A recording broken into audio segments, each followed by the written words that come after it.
Hi guys, I have two very special good friends with me today, Ananya and Gauri. Vanakkam. Namaskar. Namaskaram and welcome to Pabdesi. Today's episode is going to be all about our three states.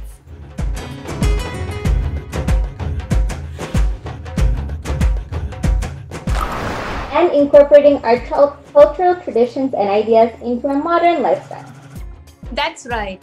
We are going to be sharing with all of you guys about special celebrations. For Tamil Nadu, it's all about Pongal. For Kolkata, it's all about Durga Puja. And for Kerala, it's all about Onam festivities. Each of our outfits, jewelry, makeups reflect those different times of year which are very near and dear to our heart. Even though we come from different backgrounds and even though we speak different languages, we love to share our heritage and culture with each other. And now with you guys. We are going to show you a little bit more about where we come from. And give you a glimpse of the preparation that we do for our each holidays. Keep watching to learn about our three states and how to do easy DIY projects, such as making this flower garland. And how to draw a kolam. And how to make sweets.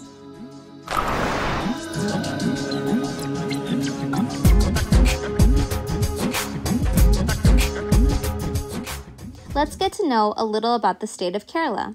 Kerala, according to Hindu mythology, was created by Lord Parashurama, an incarceration of Lord Vishnu, by throwing the axe across the sea to create a new land for his devotees to live peacefully. Hence, it's known as God's own country.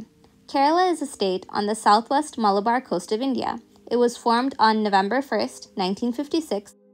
Geographically, Kerala can be divided into three climatically distinct regions: the East Highlands, rugged and cool mountain terrains, the Central Midlands, rolling hills, and the Western Lowlands, coastal plains. It's known for its palm-lined beaches and backwaters and a network of canals.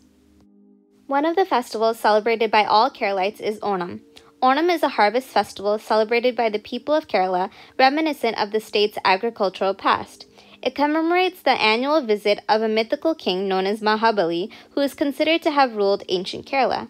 Keralites consider this state to have experienced a golden age during his rule. Without class, caste, or religious divides, a prosperous culture and almost no poverty was known in Mahabali's kingdom, and signifies Kerala at its best. The decorations, festivities, and indulgences are the state's residents' way of knowing their prosperity and happiness. Wearing flowers in the hair is an auspicious symbol in traditions. Jasmine is known as the queen of flowers because of its breathtaking fragrance. It is also known as God's own flower, as no festival is deemed complete without using a jasmine flower. It's the mark of prosperity and good luck. Hence, women usually wear jasmine flowers on the hair. Here I have some Madagascar jasmines, also known as Stephanos flowers. I also have a thread to make my garland. Now, the thread I'm using isn't exactly suitable for making garlands because it's a type of tailoring thread, but it is strong enough to hold the weight of the garland I'm going to make. Madagascar jasmines aren't the usual flowers we use for jasmine garlands because the stems are long and the flower is wide, but these were locally sourced and the best I could find on hand during the season.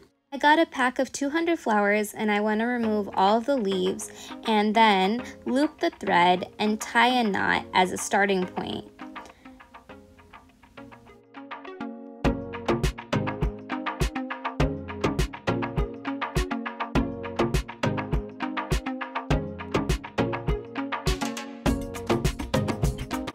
Cut the flowers to the desired length and then loop the thread once again. Between the circle, place the flowers with the stem facing each other. There are several ways to learn how to make the garland, but I found the best way to maneuver your fingers if you have long nails is to tie the knot and hold it with your fingers and place the flowers with your other hand in between the loop. Pinch the flowers in the middle with one hand. You can place it on a flat surface for more stability and then pull the string with the other hand to close the loop. Make sure the stem of the flowers are secure in the middle and don't fall out of your loop. It's going to take some practice.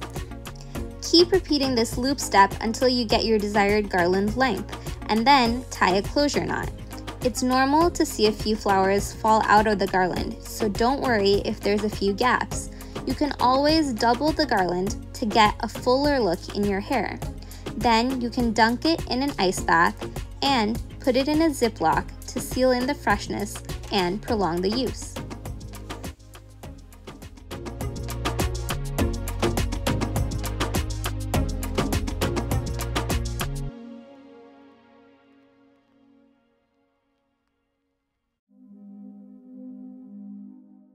Onam falls in the Malayalam month of Chingam, which is August through September, and marks the commemoration of the homecoming of King Mahabali. This year, Onam 2020 will take place August 22nd to September 2nd. Much like other festivals in the country, Onam is also celebrated with song and dance. The traditional Tiruvadira Kali is where groups of women perform in a circle accompanied by various folk songs and is particularly popular. Thousands of women from across India came together to take part in the world's largest Kaikoti Kali dance in 2017. No celebration is complete without an indulgent feast, and this holds true for Onam as well. Ona Sadhya is an extravagant vegetarian feast comprising of rice as the main dish with 10 to 20 side curries served on a traditional banana leaf.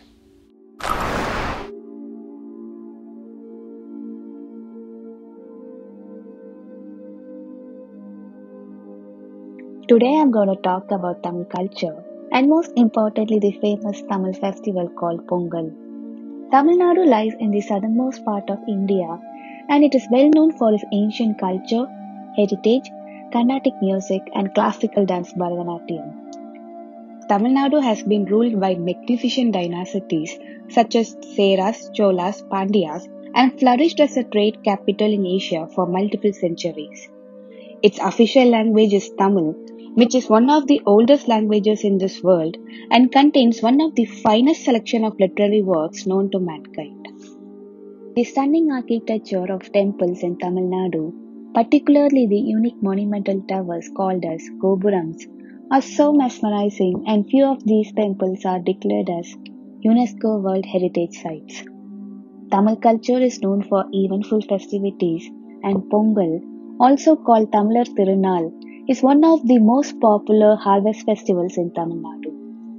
The idea behind celebrating this day is to show gratitude towards the sun god for bringing about the season of harvest. Similar to famous Thanksgiving Day, Pongal is an act of thanksgiving to the sun and Mother Nature. Pongal falls in the mid of January every year, also referred to as Thai month in Tamil calendar. The festival lasts for 4 days. Pongal literally means boiling over or overflow of the sweetened dish of rice boiled in milk and jaggery that is ritually prepared on this auspicious day. It also signifies the love between humans and Mother Nature for each other. There is a famous saying in Tamil called Thai Pirandal Vali Pirakkum, literally meaning the birth of Tamil month Thai will pave way for new opportunities, and it is often quoted with reference to this festival for spreading positivity. First day is called Bogi festival and it is celebrated in honor of Lord Indra, who is god of rain. People make a bonfire of wood and cow dung and everyone in the home collects the old household belongings and throw it into a fire pit. This ritual denotes the burning of all negativity and celebrates the beginning of a new life. Second day is called Thai Pongal and it is dedicated to Lord Surya, who is the sun god. This is considered the most important day in the whole festival. On this day, people wake up early and hand-drawn traditional and colorful paintings called kolams using rice flour or drawn in front of their houses.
going to talk about Kolkata and the beautiful culture and festivities of this city.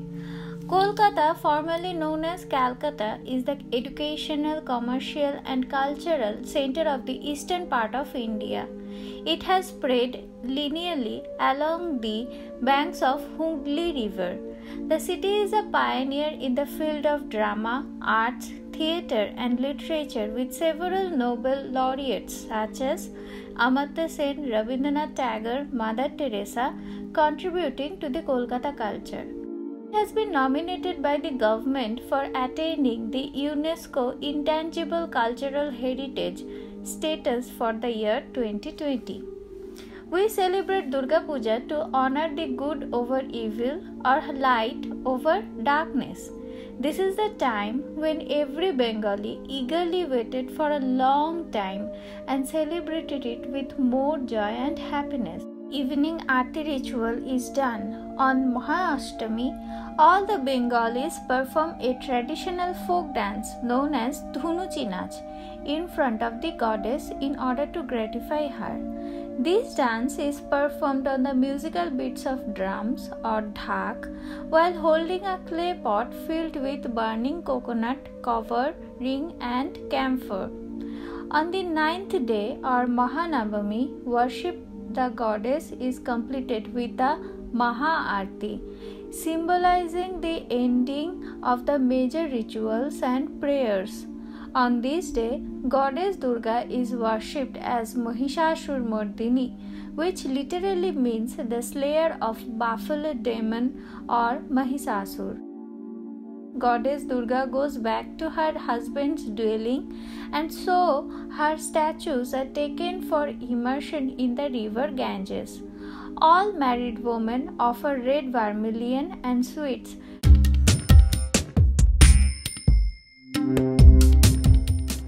So, for Rasgulla, we need 1.5 liter of milk, 1 tablespoon of sugar, vinegar, 700 ml of water, half cup of sugar for sugar syrup and 2 cardamom. So, the first step is we will boil the milk.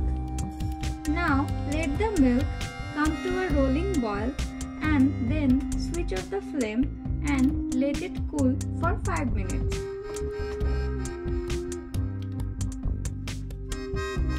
We will add the vinegar slowly.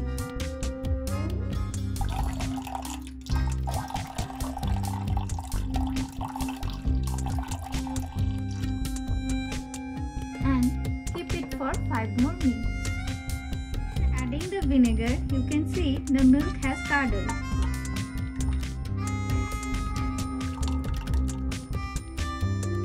Now we will strain the milk. For that, we will take a cotton cloth .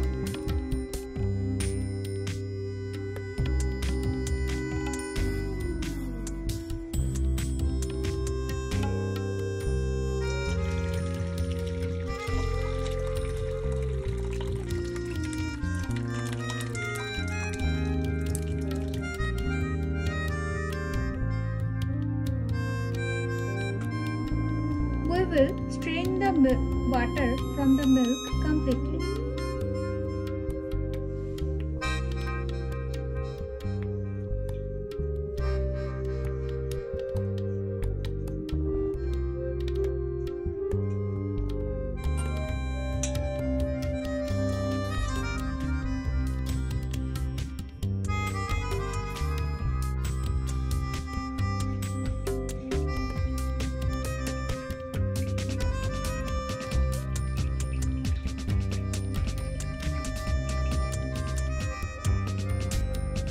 Now we will add the sugar with the cottage cheese and mix it for 10 to 15 minutes to make a soft dough.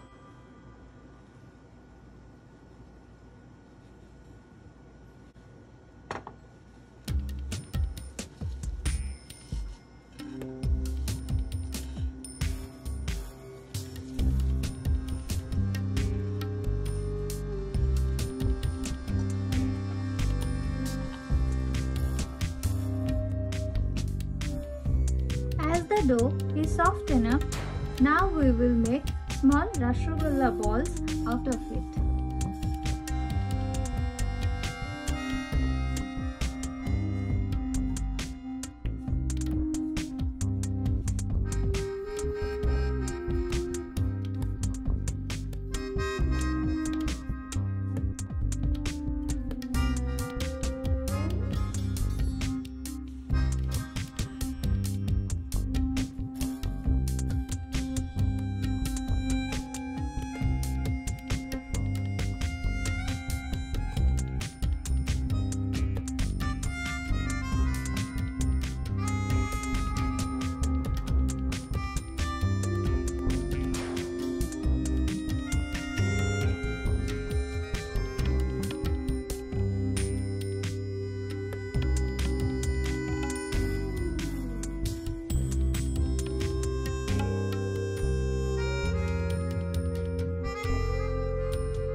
Rasgulla balls are ready, we will take a pan and add water,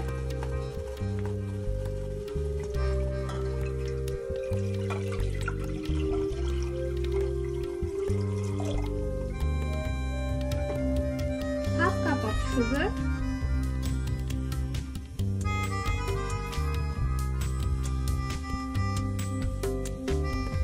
and 2 cardamom balls, and stir it.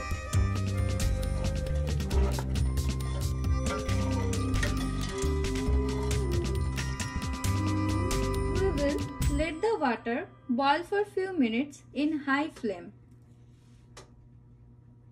and cover it. Now the sugar syrup is boiling. We will reduce the flame to medium heat and then slowly add the Rasgulla balls.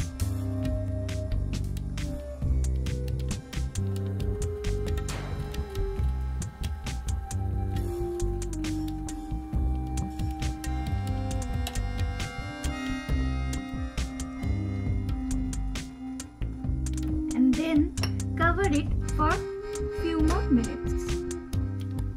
Now we will boil the Rasgulla till it gets fluffed up.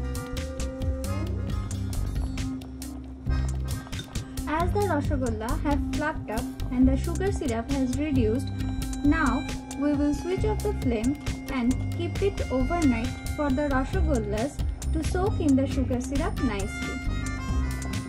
See, my Rasgullas are ready to be served. Hope you enjoyed this video. Do try making this amazing, wonderful sweet delicacy at home. Thank you.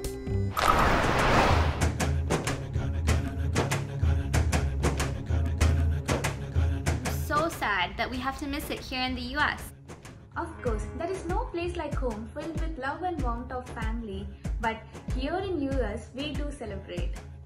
And we can integrate all our generational differences into our modern lifestyles with these simple traditions. I'm so glad you guys could join me in today's episode. If you guys want to see more videos, please comment below and don't forget to like, Share. And subscribe. Thank you guys for watching Pardesi. I'll see you for the next episode. Bye. bye peeps!